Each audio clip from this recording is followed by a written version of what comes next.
E tha dhe zotri Taravari që e përmeni çështjen e ndryshimit, dhe më thotë edhe ka qenë si lloj slogani, ka qenë si motoja e fushatës para se ndodha ndryshimi që si duket ajo që u ndryshu është pozicioni partive shqiptare.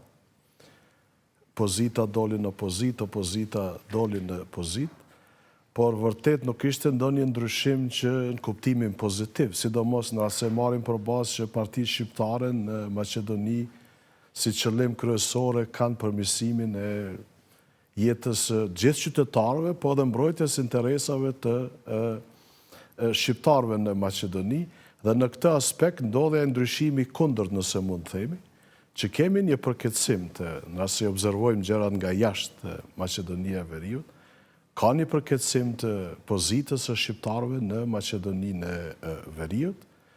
Ndoshta kjo mund të jetë edhe për faktin që ky ndryshim erdhi edhe me ardhjen e të djathtës në pushtet, dhe pastaj parti shqiptare që morën pushtet sikurse nuk patën kapacitetet mjaftueshme që t'i bëjmë ballë nacionalizmit me cilën nifet të djathta. Edhe fuqisë numrave në kuvend, kam përshtypjen. Normalisht.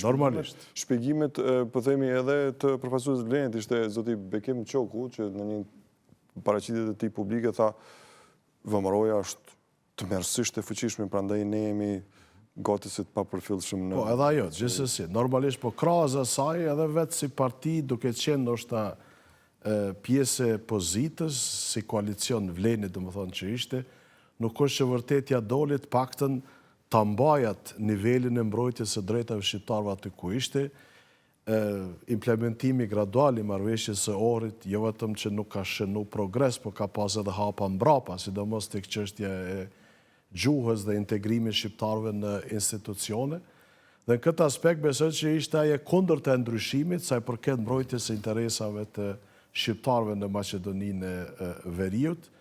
Tani mbetet, ndoshta mund na tregoj edhe zotri Taravari se sa po ja dalin që duke qenë në opozit, të paktën ta krijojnë një lloj opinioni tek qytetarët, se ndoshta tek qytetarët është një perceptim ndryshe që gjërat ndoshta janë duke shku mirë, për t'i mobilizuar në farë mënyre që ata të jenë më aktiv me pjesëmarrjen e tyre edhe në parti, edhe në shoqëri civile, po edhe në institucione, kuptimin e mbrojtjes interesave të shqiptarëve në Maqedoninë e Veriut. Ne shpesh i shohim partitë në Maqedoninë e Veriut, sidomos partitë shqiptare, shpesh sikur janë shndërruar qëllim vetvete. Dhe sikur janë nda bukur shumë nga qytetarët.